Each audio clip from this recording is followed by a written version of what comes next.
Asyhadu an la ilaha illallah wahdahu la syarikalah wa asyhadu anna Muhammadan abduhu wa rasuluh.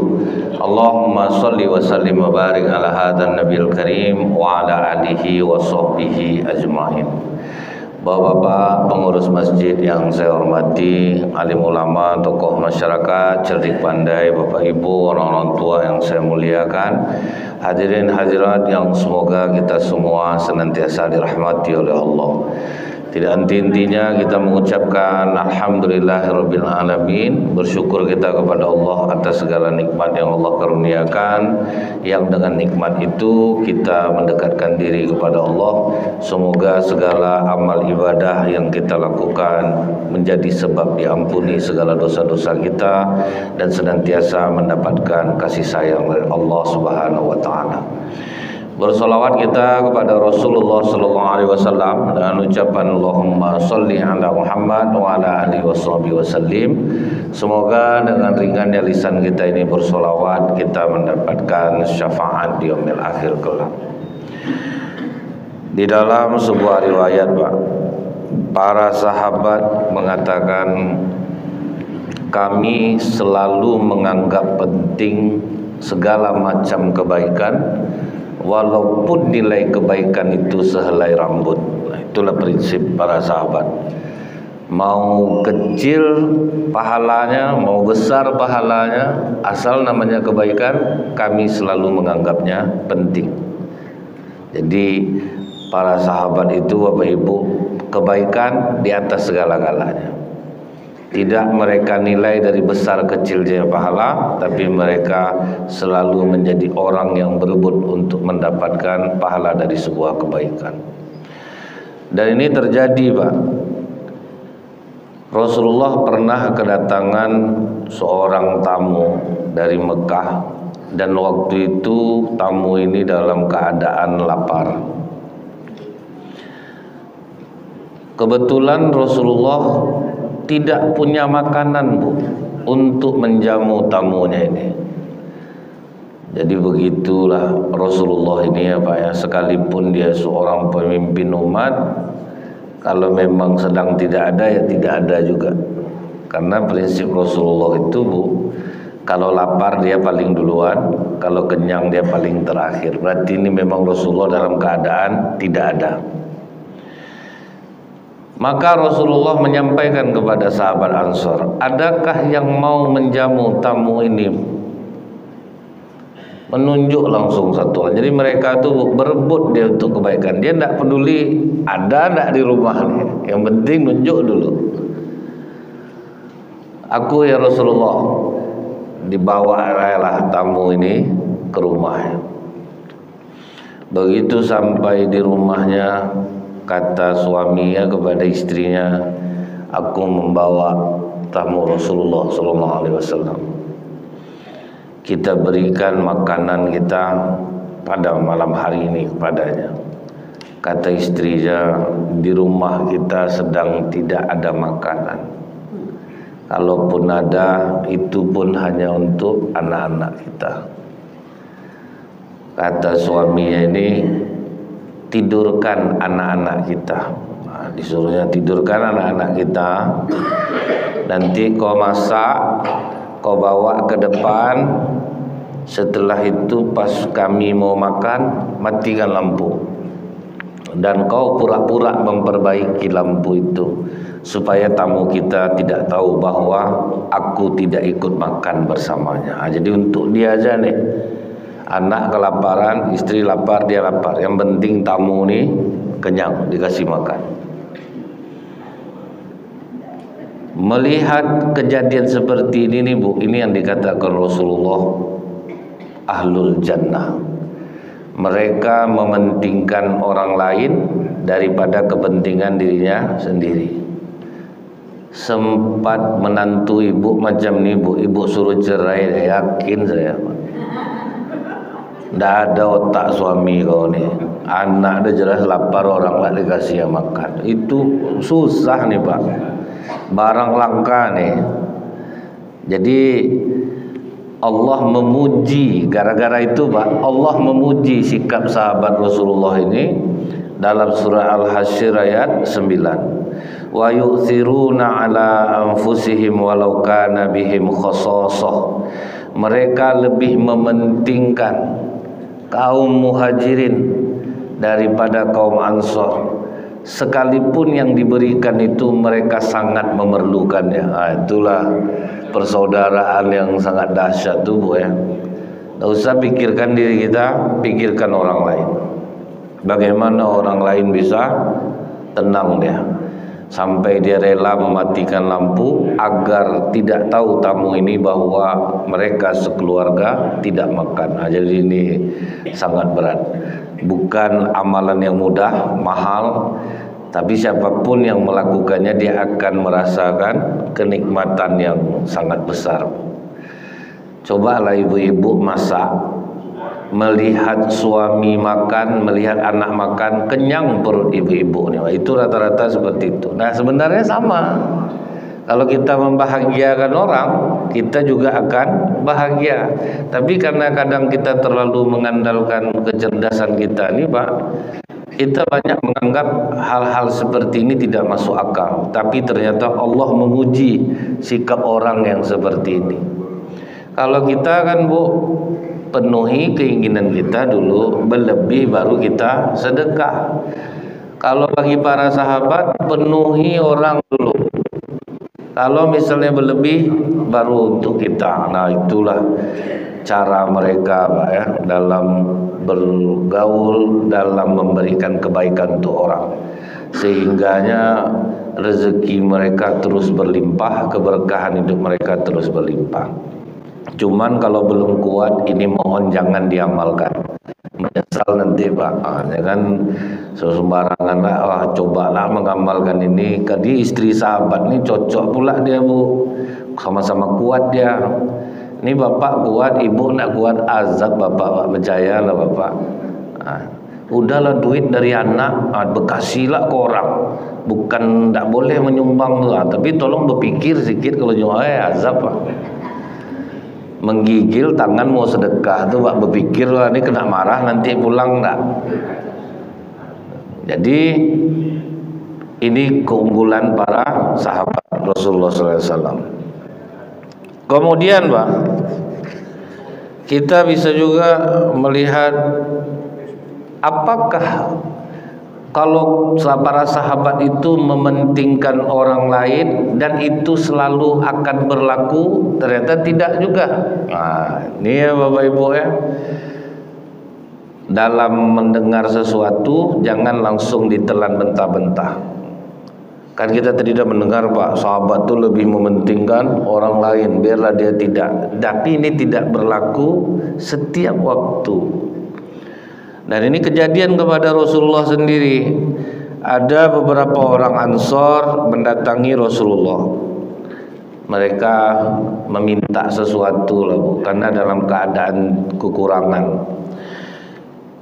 Rasulullah memberikannya. Kemudian datang pula kelompok yang lain meminta bantuan ke Rasulullah. Rasulullah pun memberikannya. Datang lagi yang lain meminta bantuan, dikasih lagi sama Rasulullah.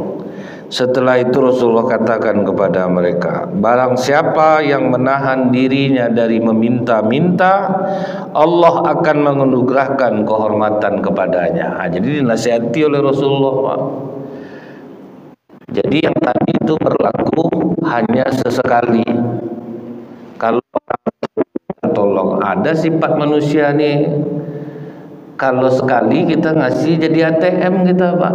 Nah, yang macam ini yang dinasihati oleh Rasulullah. Tahan diri kalian dari meminta-minta, Allah kasih kehormatan. Karena orang yang meminta-minta itu hilang dirinya. Nah, jadi dinasihati Rasulullah, memang dikasih sama Rasulullah. Tapi orang yang seperti ini tidak akan menjadi orang yang terhormat. Ini yang selalu pernah saya sampaikan, Bu. Bapak ini rajin ke masjid, tapi belakangan udah takut dia ke masjid tuh, Pak. Gara-gara dia suka nolong-nolong orang. Misalnya ada jemaah masjid tuh butuh apa-apa dibantunya, ada butuh apa-apa dibantu. Oh, pantang nampak muka dia, Pak. Kalau udah sholat dia di masjid itu macam pakai grup WA orang tuh, bapak yang suka meminta-minta sama bapak tuh. Sampai gelisah dia, Bu. Makan di warung, sedang duduk tenang-tenang, datang assalamualaikum Pak Haji, ya duduk semua, azab gaek itu, Bu. Gara-gara dia mau ngasih. Nah ini kalau yang mental seperti ini, Rasulullah juga menasihati kita, hati-hati nih dengan orang yang seperti ini. Jangan nanti dijadikannya hadis yang pertama tuh, bapak tidak boleh pelit Pak. Ingat sahabat Rasulullah dipuji oleh Allah dalam surat Al-Hasyr ayat 9. Mereka lebih mementingkan itu, terus dalilnya dibawanya Pak. Asal perutnya selamat itu dibawa dalilnya.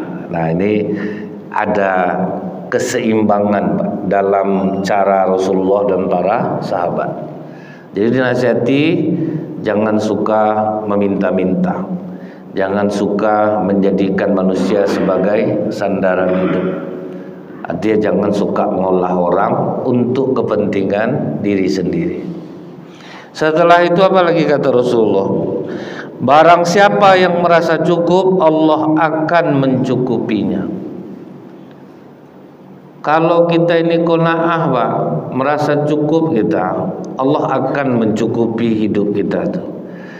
Ini yang dikatakan orang, kalau orang bersyukur barang sedikit akan terasa besar. Tapi kalau orang yang kufur, sebanyak apapun dia tidak akan pernah merasakan kenyang. Itu bedanya Bu. Kalau kita bersyukur nikmat ditambah itu memang betul Pak. Kalau kita dikasih orang Bu, makasih banyak Pak, makasih Pak, mudah-mudahan berkah harta Bapak. Gara-gara kita mendoakan gitu tuh Pak, jadi orang selalu bilang itu tuh orang bersyukur tuh. Akhirnya banyaklah orang Pak akhirnya mau membeli ke dia. Ada sifat manusia ini Bu ya, dia di dagang harian, ditengoknya ibu ini selalu beli di pasar loket. Itu nanti kalau lupa dia beli sesuatu di loket baru singgah ke warungnya. Kalau orang yang tidak bersyukur ngamuk dia Pak. Beli betul lah di pasar Bu. Ini beli banyak ke pasar dia, dikit-dikit baru ke awak. Ini orang tidak bersyukur Pak. Akhirnya tidak mau orang belanja tempat dia. Tapi ada pedagang harian ini Pak, tidak tanggung syukurnya lagi. Dia tahu ibu ini sering belanja ke pasar. Tahu-tahu waktu itu kurang langkok-langkok, beli ke kedai dia. Ada langkok-langkoknya. Ada Bu deh, alhamdulillah. Ada juga rezeki kami dari Allah lewat ibu. Makasih banyak langkok-langkok. Akhirnya di situ orang belanja. Walaupun lebih mahal dia daripada pasar, mau orang ke dia lagi. Karena orang tahu. Boleh dipilih cabai ini, dia pilih aja lah Bu, ambil yang bagus Bu. Tidak mau dia Pak. Kalau orang kan tidak usah pilih cabai itu langsung masuk semuanya. Kalau dia tidak, pilihlah. Beli telur, pilihlah. Itu orang yang bersyukur Pak. Ini kadang dipilih-pilih orang telur ngamuk deh. Sama bentuk telur itu semuanya Kak, tidak usah lah dipilih lagi. Beli satu diangkat-angkat telur orang busuk nanti telur. Siapa yang mau belanja Pak? Nah, ini contoh ya Bu ya. Nah kemudian kata Rasulullah,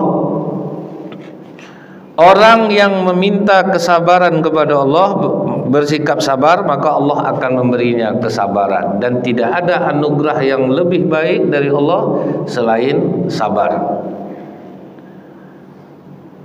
Kalau kita lihat, ingat Bapak Ibu, kisah sahabat Abu Dujana radhiyallahu anhu. Asal habis sholat subuh, tidak pernah zikir, tidak pernah doa, langsung lari Pak. Setiap subuh seperti itu. Sampai Rasulullah heran, apa tidak tahu dia keutamaan duduk selesai sholat subuh berjamaah sampai waktu syuruq nih. Akhirnya sebelum Rasulullah jauh untuk tidak menasihati Abu Dujana, dipanggillah Abu Dujana. Kenapa kau asal habis sholat subuh itu tidak pernah berzikir dan langsung keluar? Ini dah berapa kali subuh kau perhatikan? Tak mungkin kau tidak tahu keutamaan duduk berzikir setelah sholat subuh berjamaah. Aku bertetangga dengan seorang laki-laki munafik ya Rasulullah. Dia punya pohon kurma yang sebagian buah kurmanya itu mengarah ke halamanku. Aku ini selalu dalam keseharian itu pencarian aku ini kadang hanya cukup untuk makan, bahkan kadang kurang ya Rasulullah. Jadi anak istri aku tuh sering kelaparan. Buah kurma tetangga aku itu gugurnya pas pula waktu subuh. Kenapa aku lari-lari pulang? Aku mengumpulkan kurma tetanggaku itu, kemudian aku kembalikan kepadanya. Sebab keluargaku sering kelaparan. Aku takut kalau terlambat aku kutip kurma tetanggaku itu, anakku nanti yang lapar bangun dimakannya kurma tetanggaku itu. Bagaimana pertanggungjawabanku nanti di sisi Allah? Begitu takut ya Pak. Padahal masalah kurma cuman pernah aku terlambat pulang subuh ya Rasulullah. Rupanya aku melihat anakku sedang memakan kurma itu. Aku peluk tubuhnya. Aku goncang, muntahkan nak. Itu menjaga kehormatan diri di sisi Allah. Tidak mau memakan yang bukan miliknya. Kita kue ustad aja lewat dibuat jamaah kadang, belum dimakan lagi. Ingat saya tuh Pak, saya ceramah Bu, dikasih jamaah itulah di depan situ ada salak, ada anggur, ada apel. Saya tinggal beruduk, lenyap Pak. Aduh Ada lagi saya melihat ibu-ibu pergi pesta, rupanya udah bawa gelas aqua kosong tuh masing-masing Pak. Lewat rombongan ibu-ibu ini dekat rendang, selesai rendang tuh Bu. Rupanya dimasukkannya sepotong sorang Pak di dalam gelas itu tuh. Itu nekatnya kita. Berharap doa dikabulkan oleh Allah. Kita Bu, salah satu penghambat doa kita dikabulkan ini kan maksiat Pak. Banyak kemaksiatan yang kita lakukan, kita nyangkakan maksiat tuh menipu orang secara langsung, padahal kita udah banyak juga ngolah orang dari cerita kita, dari pembawaan kita sehari-hari. Banyak sebetulnya kita ini udah berdosa. Cuman kita kan menganggap berdosa itu yang besar-besar. Bisa kalau syirik menyembah batu, menyembah pohon, sangka kita itu aja yang syirik tuh.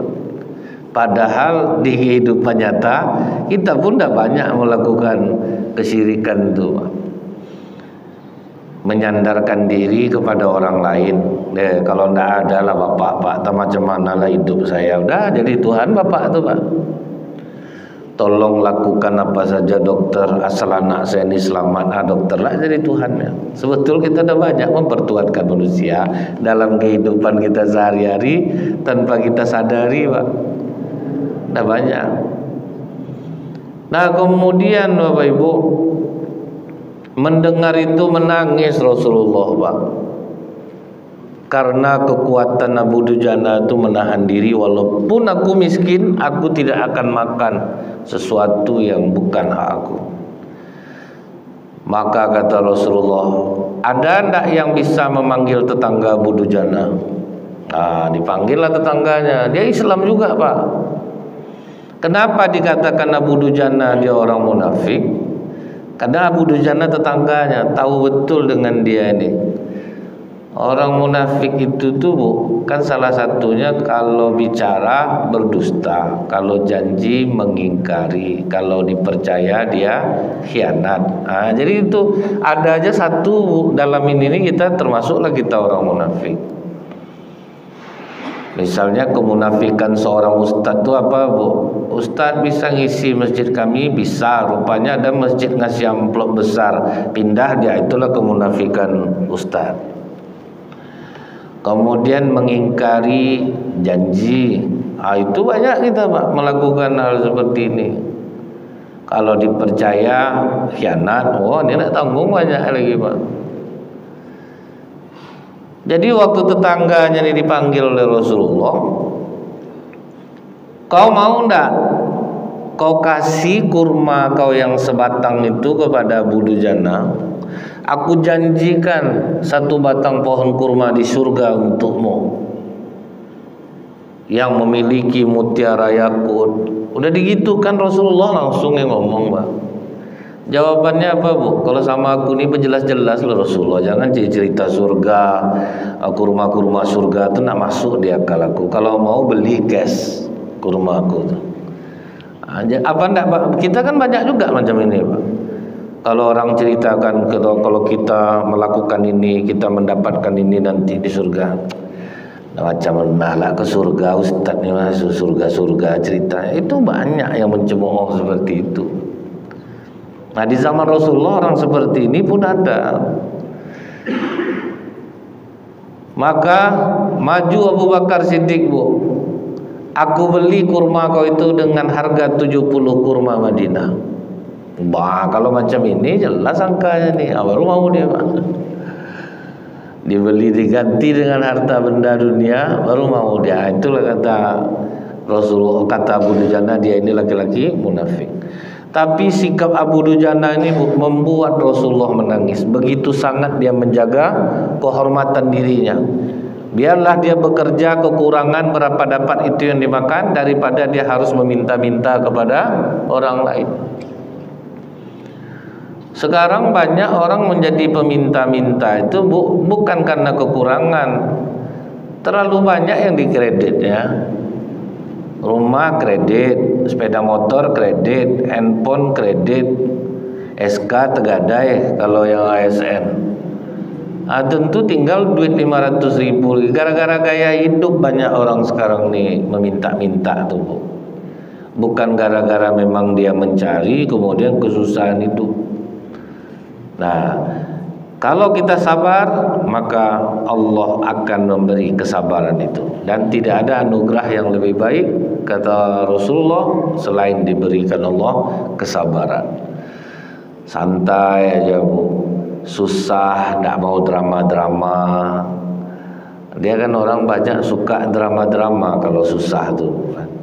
Kemana pergi menceritakan susah. Ini mu'alaf datang ke masjid-masjid, kami masuk Islam, kumpulkan donasi, rupanya di mana masjid dia macam itu, Pak. Mu'alaf maulah 10 tahun, Pak. Kalau udah Islam ya Islam, tidak ada lagi alasan Pak ya, meminta donasi ke sana sini. Untung grup WA ini udah lengkap sekarang, Pak. Asal ke masjid mana ya baru masuk Islam terus dia, Pak. Saya mau masuk Islam. Tiap masjid singgah dia. Dapat 3 juta, dapat 4 juta. Enak, Bu. Sekali jualan masuk Islam dapat 3 juta, 4 juta.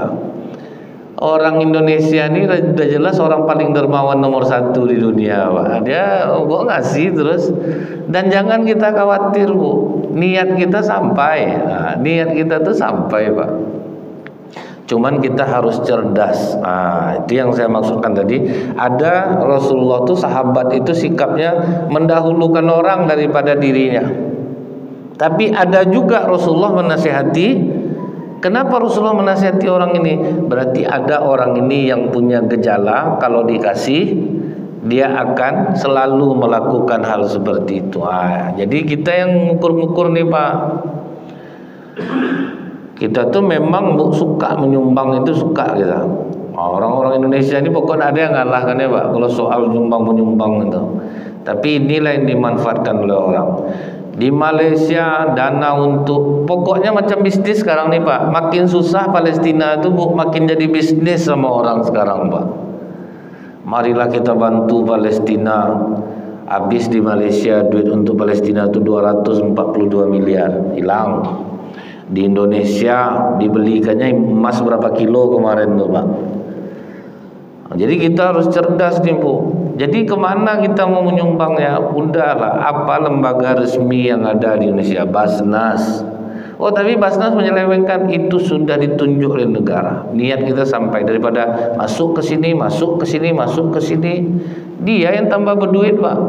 Karena yayasan kan rupanya tidak bisa diaudit. Makanya banyak PT-PT itu, Pak, untuk bisa mencuci uangnya tidak kena pajak, dialihkannya kepada yayasan.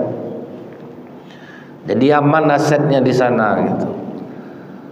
Saya semangat sebetulnya nengok Bu, orang-orang yang mencari sumbangan untuk Palestina, dibawanya lah syekh dari Palestina, kan gitu Pak ya.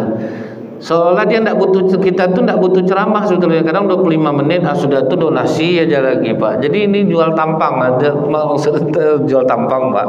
Dimanfaatkannya momen itu, dibawanya lah syekh dari Palestina, kita nyumbang. Memang dinampakkan sumbangan tuh, betul. Tetapi dalam kenyataannya ini sudah cukup banyak kejadiannya di Indonesia nih, memanfaatkan kekuatan kedermawanan orang-orang Indonesia.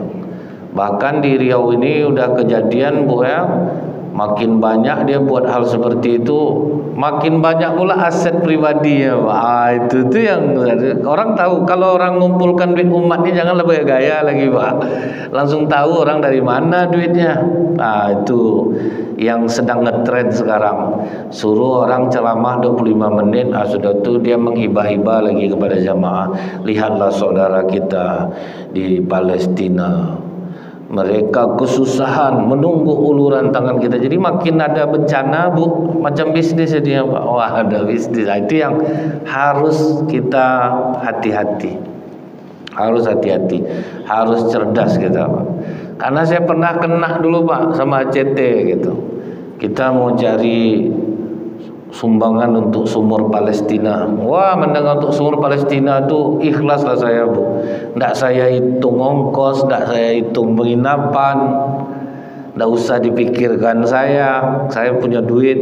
Wah, rupa dimanfaatkannya Pak. Tahunya saya untung dari TV itu Pak kan. Oh, saya udah curiga Bu, gaya mereka di lapangan mantap-mantap Pak. Handphone mahal.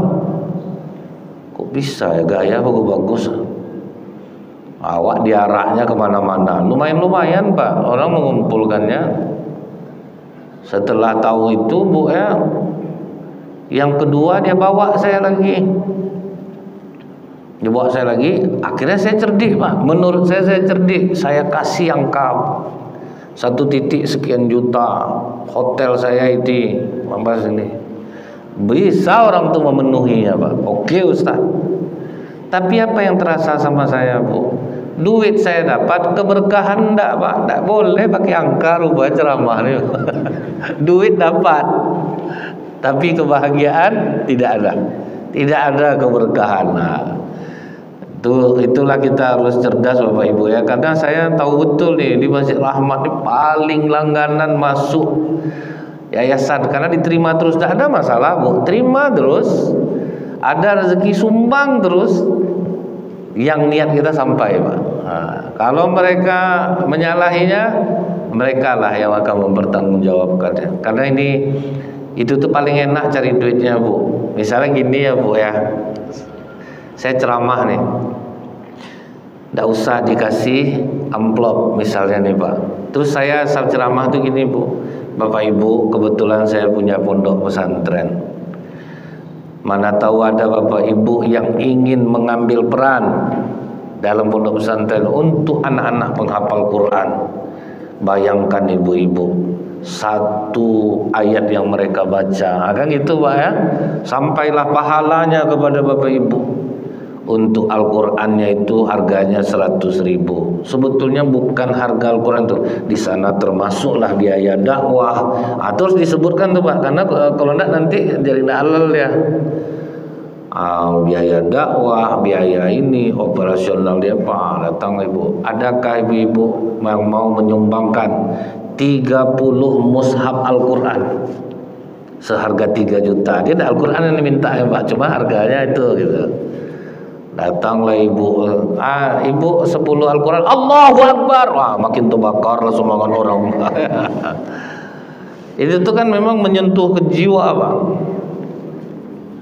Ada lagi, itu nanti belum ada yang pribadi menemui kita. Saya maulah Ustaz sebulan sekian kali berapa masjid tuh? Kali berapa masjid? Jadi memang itu bisnis yang cukup enak Pak. Makin banyak kesusahan, maka banyak orang sekarang buka-buka pondok tahfiz, karena itu bisa dijual Pak. Cari donatur.